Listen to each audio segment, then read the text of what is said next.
Well, hello again. And what do we have today?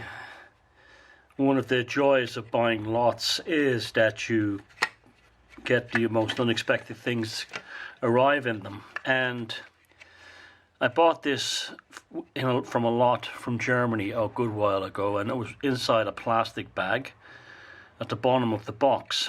And it's a Fleischmann 1960s F unit, the second generation kind, in Burlington livery. And there is a prototype of this. It did look like this, and this was a beautiful model on the day when it came out. But this is how it arrived, in bits and pieces like this. But looking at the photos in the bag, through the plastic bag, as he didn't open it, it seemed to all be there. And we are here. This is a second generation one. The first generation ones, the trucks or bogies were held in by screws. These are a kind of a spring-loaded mechanism with the classic Fleischmann pancake motor. Now, it looks to be in pretty good condition. There's not too many breaks that I can tell. The back steps on here are broken. That's easy to fix. And that's all that's physically I see that's major wrong with it. Some of the paints are scratched. Both the safety horns, the warning horns on the top are fine. And in general, the livery is kind of good. Now, what happened here was, it looks like he was trying a kitbash or a conversion, and he saw it through here or something. So how I can fix that, I don't know. But these are quite a beautiful model. When these came out in the day, they were actually more accurate in many ways, except for the horn on the roof, than many of the American F unit models at the time. They were actually, this was like Fleischmann's pride and joy when they released this in the 50s. It came out in Burlington and it came out in Santa Fe. I don't know what other colors it came out in, but it's a useful logo for both passenger and freight. Now, there's no point in me. I'd like to be able to get the A and B unit both restored. And there's definitely a missing weight from the bottom here, but I think I might have that somewhere, because I have a junker of one of these somewhere else. If not, I can fabricate one to look like that. But that's the fuel tanks. But if not, it's definitely worth repairing. And I'm not the type to bring it back to factory condition, because I want to have this on my layout, because this is a very useful F unit, because the Burlington used this not only for freight transport but also for passenger transport. That's not true that railroads in America only use the F units for freight. I mean, not the FP units, which were F units made for passengers, but the F units proper for freight. Some railroads did. The most notable being the Burlington, the Rock Island, on commuter runs, the Santa Fe, very famous ones for the Super Chief war bonnets, and the Baltimore and Ohio. Now, they used the F units mostly in summertime when there wasn't any need for a boiler at the back. So I don't know if this is, I have a feeling this might be an FP unit. It's a bit short, but they look like boilers at the back, but I could be wrong. I had water boilers. But either way, that's what it's going to be on my layout, a freight and a passenger unit. And it's a beautiful livery. And I've also got some Burlington Northern stock to go with this, so we could, ideally I'd like to restore this as, one of the last Burlington units before they got painted into the Burlington Northern green and white. So with anything else on these models, you put the stuff you're not working on safely to one side. There's the screw. There's the bottom, the metal trucks for the trailer, and the wheels, great, are there. This and whatever that is, it's just a plate or something. And we'll test the motor. These Fleischmann motors were light years ahead of their time, and they were prone to gathering muck inside them, so they required a lot of service. Looking at this, I can't really tell, but Let's see if we can get something going.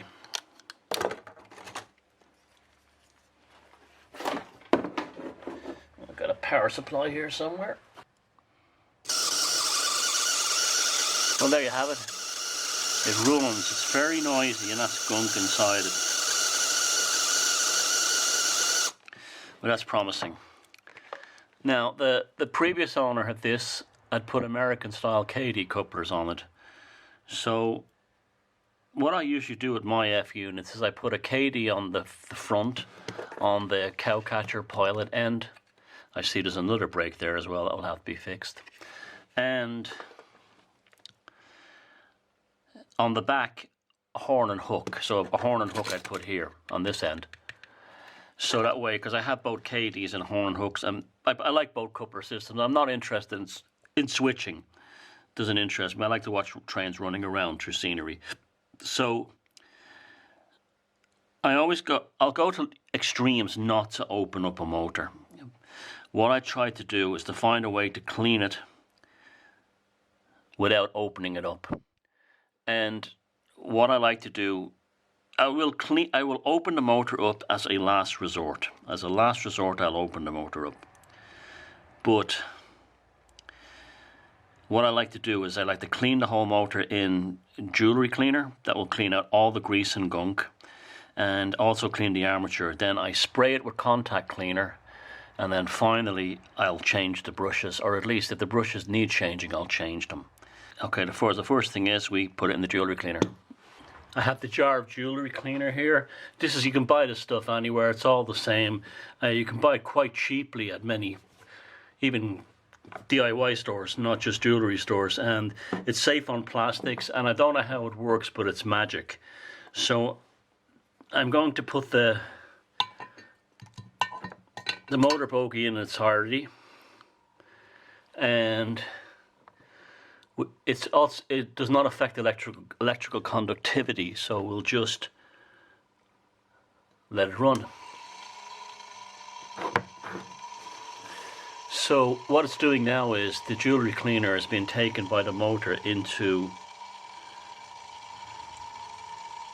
the armature, the coils, and all the conductive parts.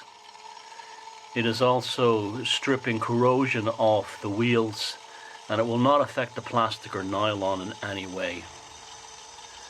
So you can actually hear the sound changing after a while. I don't know if you heard that at first. It was much noisier, and that will become apparent. You heard the motor when I played it before I put it in. Usually when that noise stops, the motor's clean. So when the noise changes. Now, give it a good shake off. Look how shiny and bright the wheels are. Now, it doesn't affect the traction tires, but these will probably be replaced. Now, let's see if it's still all screechy and noisy. Silent. Completely silent. Now, isn't that? So without opening the motor up, I've given it a service. Now there's still some gunk in there, and you see this white stuff. This is like a kind of a corrosion that comes off copper, and there's no problem with that. So what I do now is I'll get myself a paper towel and I'll lay it down here. I will get some spray contact cleaner. Again, I've seen people say this damages plastics. It doesn't. I've used it on every kind of model I've ever had, and I've never had any problem with it. This is a basic type you get in a car automotive shop. And with the power back on, I will spray it on the motor.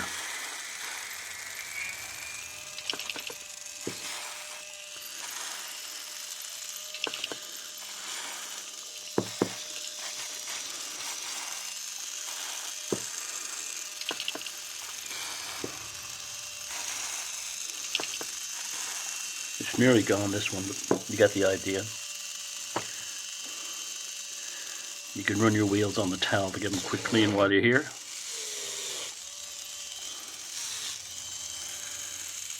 You can turn the power off. That motor's fine. I don't even think the brushes have a problem. Then I'll just do this, give it a clean. And it really is amazing how much muck will come off these things. They will really be filthy. I mean, look at that. That's after it's gone through the jewellery cleaner. That's how much muck was still in there. So you can't just rely on the jewellery cleaner alone. The jewellery cleaner is like a metal conditioner. But it removes most of the dirt, but it won't remove the oil. Well, not all of it. It removes some of it. And don't be freaked out if the copper changes color. It's only going back to, see that, it's only going back to its natural color.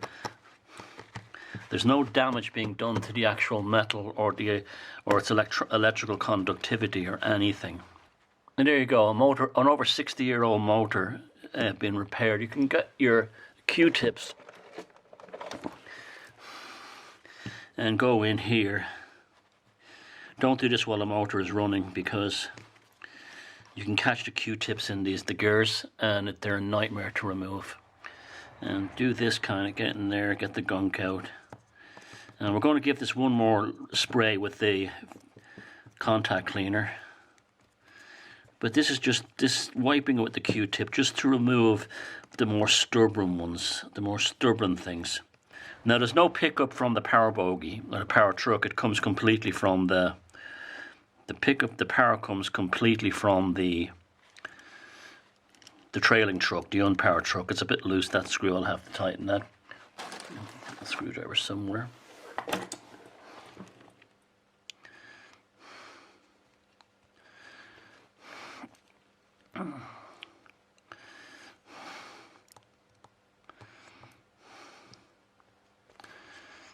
Very good. Okay.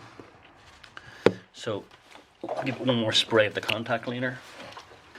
Hook the power up again. I'll change the polarity this time. Okay, it's running good. Spray downwards onto the towel.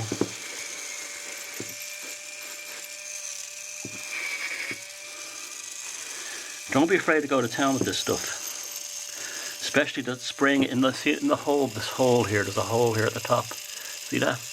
That gives you direct contact and clean with the brushes and the copper plating on the armature. Now that is running very smoothly now. You can tell by feeling it when it's running smoothly. We'll turn that off. And we'll give it another cleaning with the paper towel.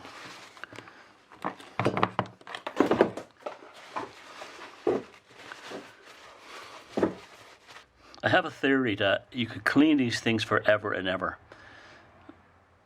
and you would still find gunk in them.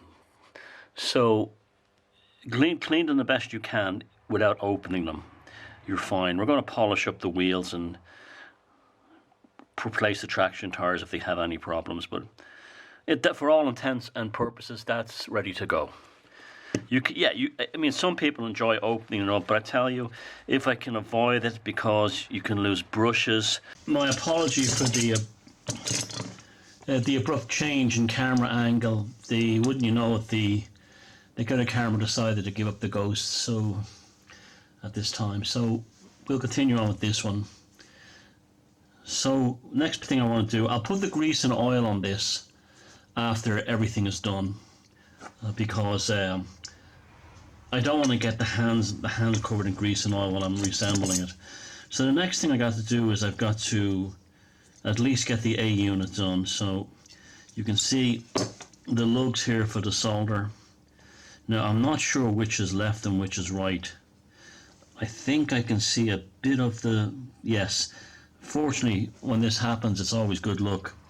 I can see a piece of the black wire and a piece of the blue wire sleeving still on it. So the blue wire here, I don't know if you can see that.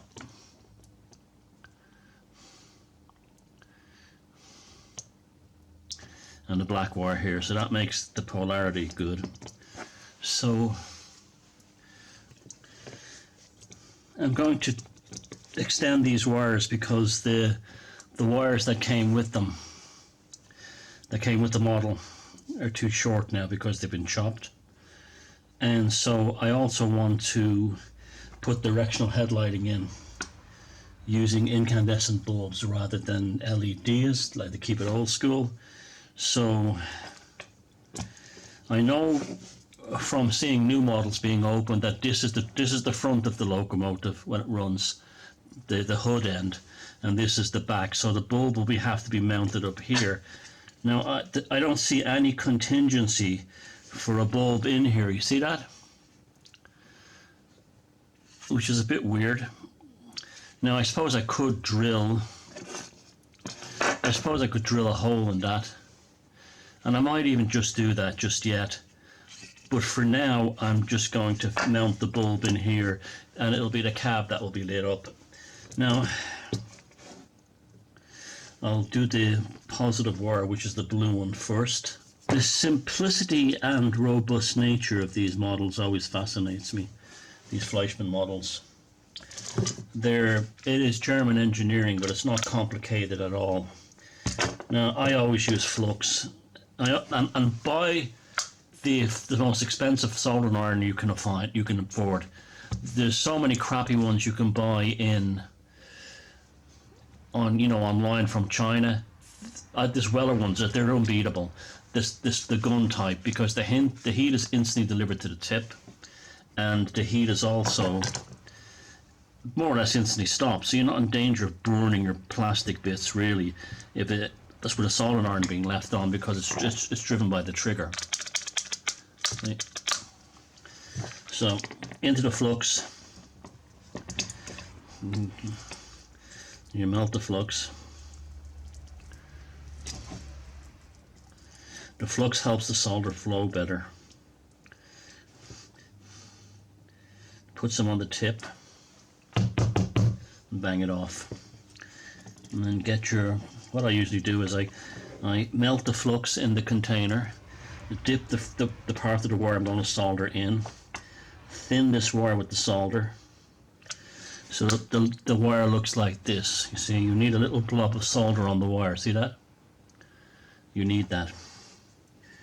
And then go to where you cut the wire off, which is on this one, was here, the positive one, which goes to the outside of the motor. Melt the solder first on the motor, or whatever you're soldering onto. Keep adding the flux. It will help the ancient solder flow. And then hold them there till they dry. And that's your first joint done. These are tricky because it's very tight in there. I don't know how I'm going to get you see the soldering lug there? The two soldering lugs are very tight together. I don't want to stretch. This coil is a TV suppressant capacitor. On the old TVs, it made noise, but I'm just going to leave it in there. It doesn't affect the running or anything like that. Okay, it's going to be tricky to get in there. Oh, you can see it.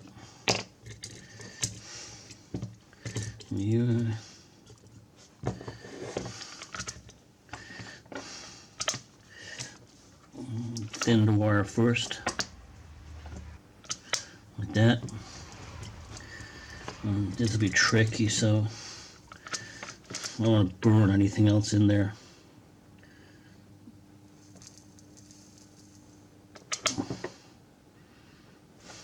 I think that's okay. Just before I go any further, I'll test the motor to see if there's no shorts on it. And it's running fine.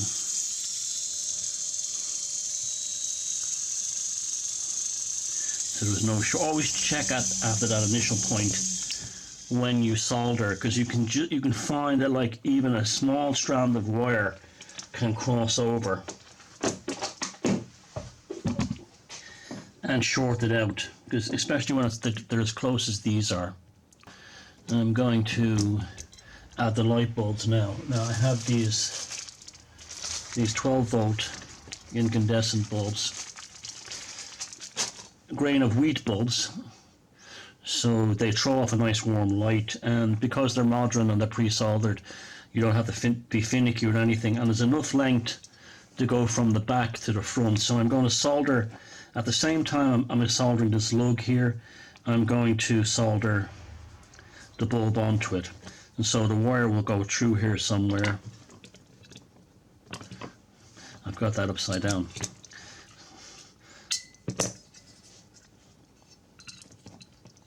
There we go. For a second there, I thought I found the missing fuel tank. Anyway, let me just trim a bit of extra excess wire off this. Just bend the copper tab a bit. No, I think that's fine. Okay, and then we do the positive. Again, both wires, the light bulb and the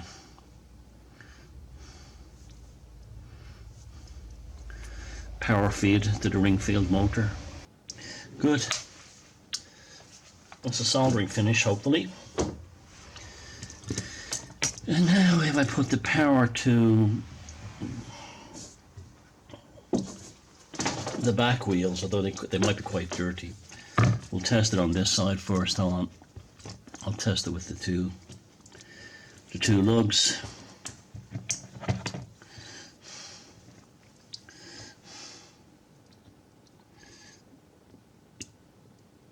Yep, and the light's going. I'll show you there.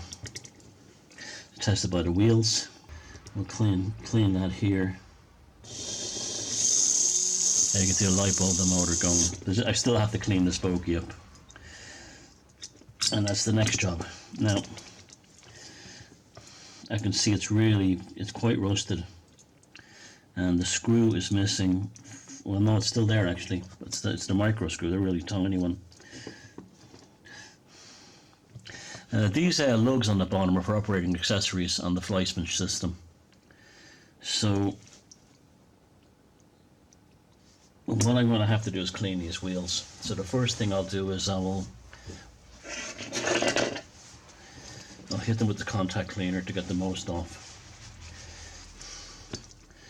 Or, better idea is I will suspend it for a bit inside the cleaner. If anything, the jewelry cleaner, if anything, just to prove to you that it does not affect plastic. Now, don't mind this mucky stuff. You see why it's mucky like that? It's quite clear when you buy this stuff.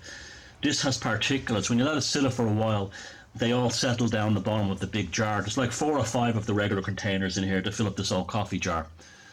And eventually, if you want, you can siphon out the top part when it's all nicely settled at the bottom. But don't worry about that. If it gets dirty, it will. After a day or two, it does clean out. Give it a bit of a shake in there to agitate it. See how we're looking. You can usually instantly tell. Yeah, I can already see the clean happening. The wheels are filthy. That's all that's wrong there. So we'll give that a few minutes and we'll come back. So as you can see, I've wired it up now. I put some tie wraps on the bolt at the front of the motor, and I repainted the bottom black with the fuel tank. So that's all looking spick and span. All this needs now is a bit of oil and grease. So after applying some watchmaker's oil to the wheels and the axles and some engineer's grease to the gears and the other movements there, as well as the center pivot on the armature, very important. Let's see if this thing works. And it does. Nice.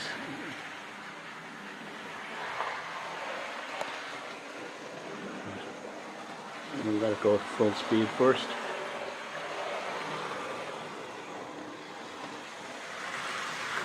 And then over the points. Excellent. That was my biggest concern.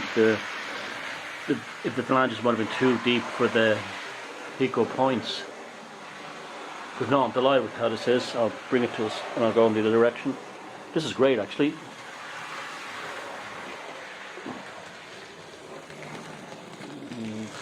See how slow we can get it. That's slow enough, that's not bad. Other direction.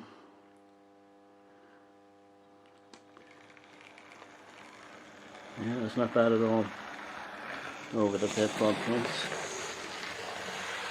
Yeah, I can't complain really.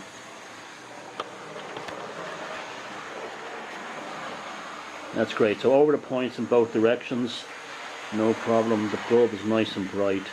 So let's slow it down. Try and get it to a crawl. Yeah, that's just outstanding. You know, for something that was a pile of junk this morning, I mean, that's great. I'm really delighted with that. So now to the trailing unit for the other half. So we're going to get one F unit out of this anyway. Rescore the lines using our box cutter on the grills as best I can, and I've brought this down, sanded it best I could, and now it's time we replace the back step. So now it's time for painting.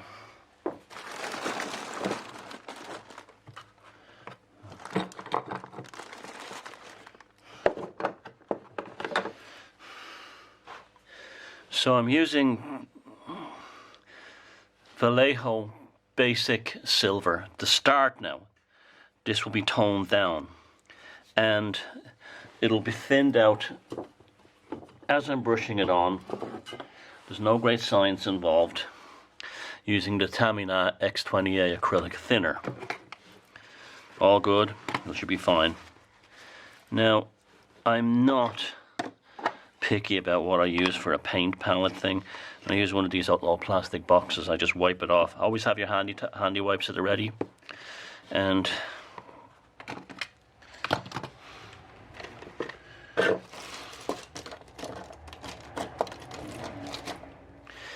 using a brush about this size, you put it in the thinner first, shake off the excess, paint off, put the paint you need, or you're going to think you need on here first. Give it a swirl. Now this is a quite intense silver, so how it dries or not, I don't know. She's not looking too bad so far.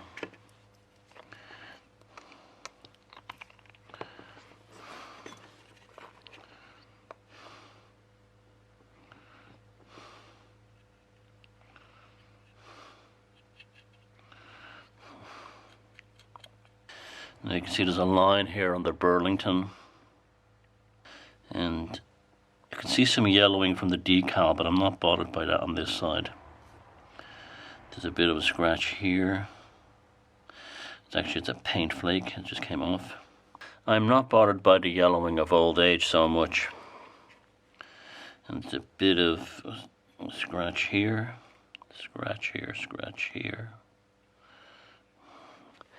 The back, there's a bit of staining of some kind here.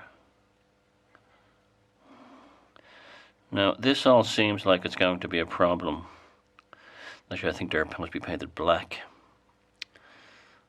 But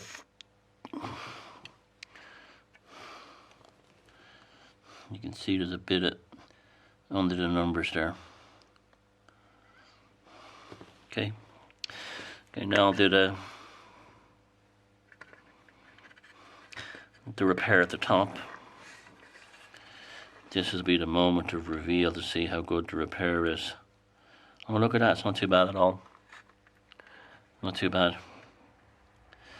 It won't be noticed from the 3 foot rule. And then paint can be a kind of a filler itself. Yeah, they're okay, they could have been better, but again, I can live with this. The top line on the grill isn't too bad. The second one's a bit wonky, but I'm not bothered by that. So there's nothing really bad on the top to be worried about. And I'll leave this drying to one side and see how that silver comes out. Now this is the good body as such. And then I'll have to find a dark red for that. And I tried to use things that are very easily accessible, that you can get them in the, you know, your stationery store or whatever, if possible. Okay, we'll let them dry. While the silver was drying, I did something else to annoy the purists. I put horn and hook couplers on the Locos, on the 2 Locos, except for the front pilot of the driving end, because I wanted the knuckle coupler on top. They can always be easily replaced back to the others. It's just that, why do I do that? I like these, like most of my rolling stocks, they'll have these. And also, I like them. They work, they're reliable. I don't do switching, so it doesn't really interest me. And their simplicity of them is beautiful, that springing action that brings them back. That one needs a bit of oil, but it's fine.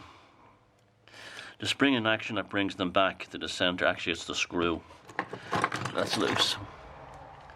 Yeah, they're very simple and they're well thought out, and they're fine. They have no problems with them. And I know someone who can 3D print them for me if I need them, so that I'll never run out of them. Okay, with the silver now dry, you can actually see how the silver from the Vallejo paints leaves a kind of a twinkle.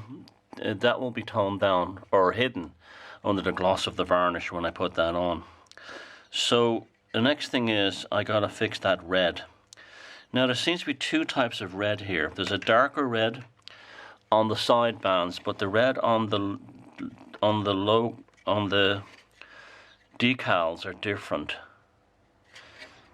Now this one is fine. I'm going to leave this one. I think I'll go in there with the Sharpie pen later and tidy up the Burlington route logo a little bit, but other than that it's fine. So this one doesn't really need any red paint that I can see. Nothing drastic really I can see. So I'll leave that one to that side.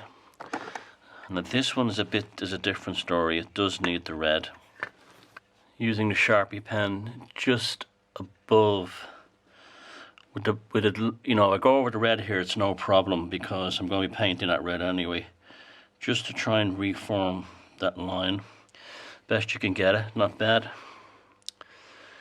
And a little bit here. That's good. I don't really see it anywhere else on this one. This is what I'm saying about, you know, you can get Sharpies at the art store. You know, I know we live in an age where you get anything off the internet, but if you need it in a hurry, this is a way to get black. You know, whether you varnish it matte or silver, it doesn't matter. And these were painted black. I looked on the original down here. I don't know if it's for you guys, but I find watching these kinds of videos not only useful. I'm not talking about my ones. I haven't been doing these kinds this long, but when I watch other people working on fixing models, there's a nice meditative quality to it.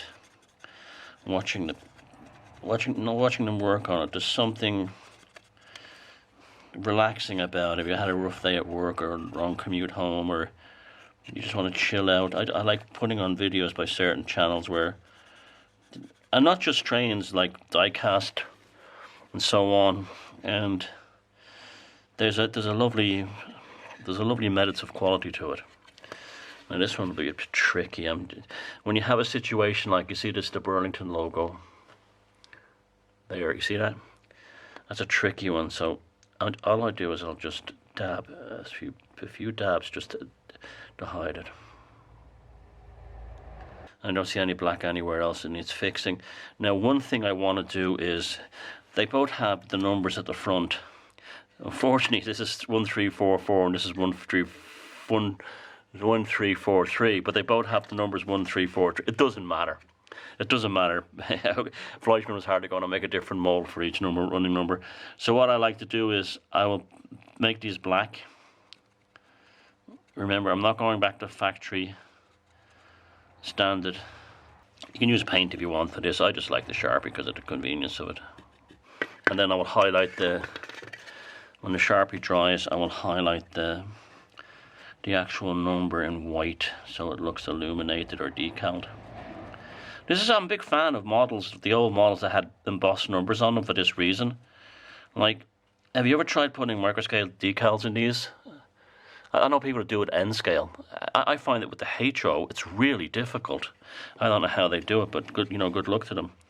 But the embossed details, I was working on some Italian ferry wagons there a while ago, and they had the embossed data numbers on them, and they were a joy to work with, and you couldn't tell the difference that they were not decals when they were finished and painted. Okay, so they're black now, and they will get white numbers for the running numbers. Alright, it's an extra detail added too when you think about it. You know, it's an extra detail.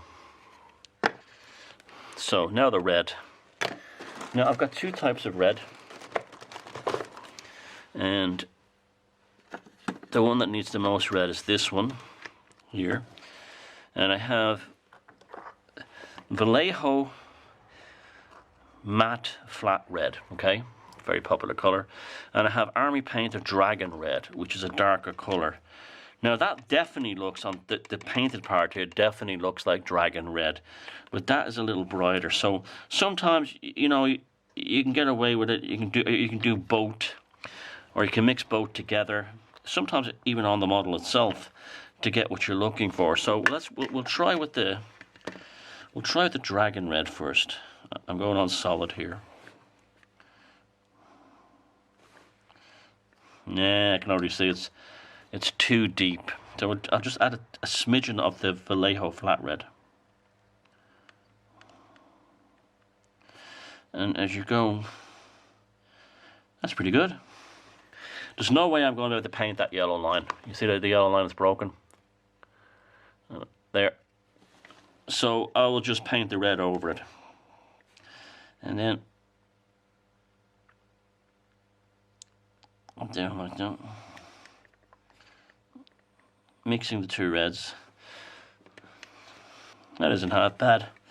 And the same on the bottom here. Yeah. Now this is the tricky bit. I'm going to try and paint between the two yellow lines. Let me get my stronger prescription glasses. Again, you can be as pedantic and loose as you want with this. You know, there's many people, and another day I would have said, "Oh, to hell with that. I'll just leave it as it is." Any red? I don't think there's much red on this one that needed fixing. It looks fine there. The decal is in much better shape. There's a little bit here that's really not a big deal. There. And this side is fine. Okay. We have the two shells done.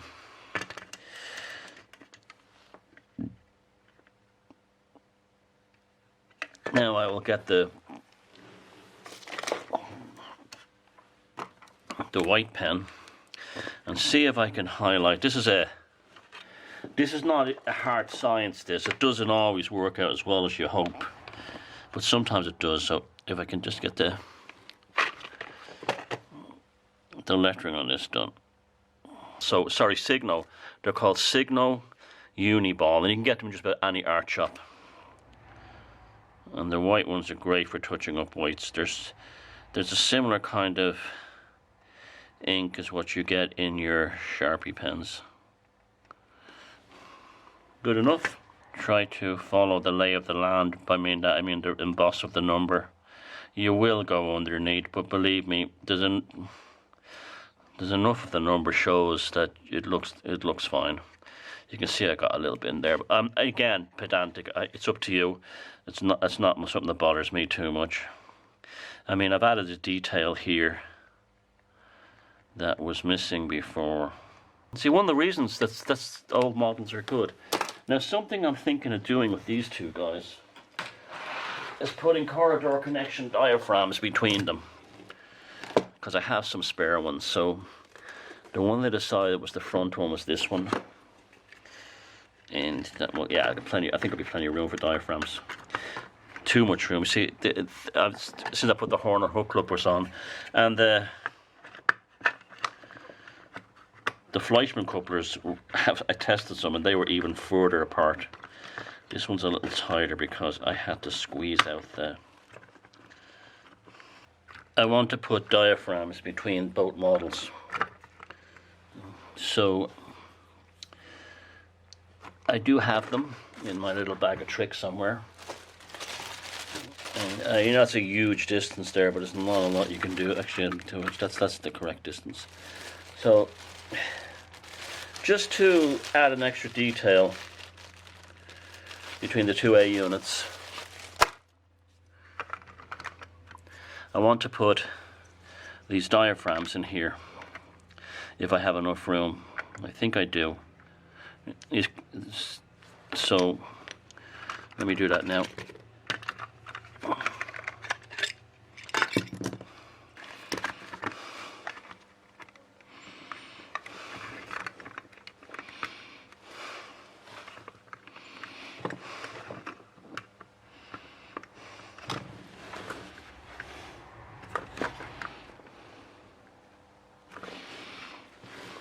There you go. Makes a big improvement. Just adds to the gravitas of the model. Okay, I discovered that it's strange. There was no hole by Fleischmann in these models to put in a bulb. I mean, there's not in there. So after I drilled the hole in this one, I put black Sharpie paint all around the inside, around where the bulb is, so there wouldn't be any bleeding through the plastic, though it's a fairly thick plastic, so it shouldn't be a problem. Sometimes it can be a terrible problem, but I do this just in case anyway, to stop the bleeding. And also there's a bulb holder in there, which is, though Fleischmann did intend to put a bulb in, I will glue the bulb in here, pointing towards it, but I want some of the light to fill the cap as well, so I'll move it back a little bit and I'll hold it in with this glue and glaze, which is a cement that dries very strong. It takes a long time, but it's crystal clear. Now that brings us to something else. I want to, after these are varnished, I want to do something about the glazing. Now I have used the glue and glaze on these, but on these F-unit windows, but they're really not made to be made. It's really not meant for anything bigger than this. But sometimes you can get away with it. But I'm going to try it. I'm going to do it for this, the small window, this, and the small window on both of them. When that's fully dried, and also the lens for the front. When that's fully dried, then I'm going to see if I'm going to put it on here. If it doesn't work out at all, what I do is I will go back to cutting styrene, which is actually, clear styrene, clear acrylic, which is very difficult to fit in here. But if that's what I have to do, that's what I have to do. But next stage is to varnish these. Before I varnish, I forgot to mention the silver, these excellent Sharpie silver pens, going over the silver parts that I didn't paint, and also taking the sparkliness out of the paint that I put on, and then just fixing up any minor defects like this. Now they're great for in the grills. Okay, they're ready for varnishing. Okay, here are the models varnished. I just use regular Taminat. Now you can still see this different silver shining through, but it's not a big deal. Again, I still think it's completely better than it was before. And the decals are now safe, and you can see, especially on the reds, how it's blended things in and so on.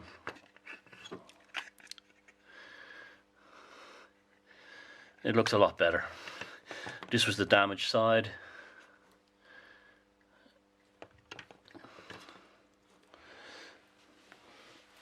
So, going to put some heat shrink tube over the bulb. Most of the bulb, just the front sticking out a little, because I want the light to mostly go out the headlight and not to bleed through the plastic. It also tidies things up nicely. Okay, now we arrive at the glazing part. As I told you, I'll be doing the side windows with glue and glaze. The way I put this on is I put it on the inside of the model with the window, and then I roll the paintbrush around to cover it. Now I'm going to do on these, the interior, the side windows, these side windows, and on the one with the light bulb, this one, where the light bulb will be going as a lens. Now, I haven't decided if I'm going to do these first, but I'm going to do an experiment. Whatever way you do them, always make sure you either do these first or the side windows first, and then leave them both to dry, okay? Leave them both to dry before you do anything. Now, the side windows, the main windows are incredibly difficult to do. So I'm going to do, sometimes they work great. It's like real luck of the draw. And this product seems to be very much affected by different temperatures, humidity, and it's a fantastic product. It has a slight etching ability to it. So there we go. I'm going to put this in here beside along the side like this, about that much. You see it? And then we take the paintbrush and the paintbrush edge back, and roll it over until you have coverage. And there you go. That will dry super crystal clear. And same with the other porthole. If you can rub it over. Just leave them alone, stay away from it, and don't try to do these two windows while the other side windows are drying. So just leave them alone. Doesn't matter how long it takes to dry, just let it dry, okay? If it takes a day or two. In winter, if it's humid, especially in this part of Ireland, it can take a lot longer. So I'm going to try an on-camera experiment here and see if I can do the windows. Now, if they don't work, or it's too much trouble, or I end up putting tons of the stuff in here, I'm going to leave it. But basically, I put it at the top. I put it at the top of the window like this, the side of the window, down the middle frame, down the other side, and around the outside. So you circle it in the glazing fluid, in the glue and glaze. Now, this may or may not work. It may work at one window. It's not an easy thing to do.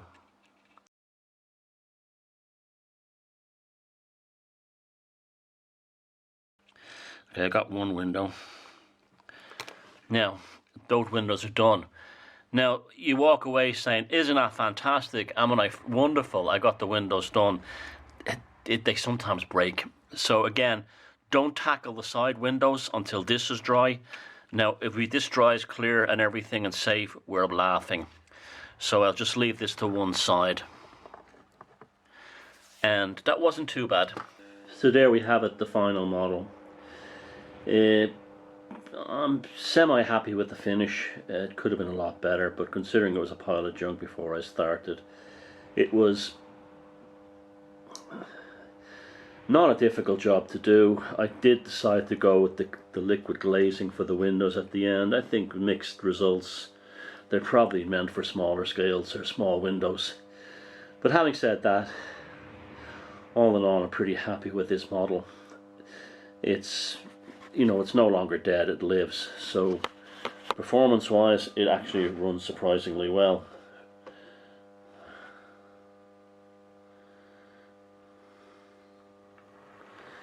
Nice slow start. Surprisingly quiet for a model of its vintage.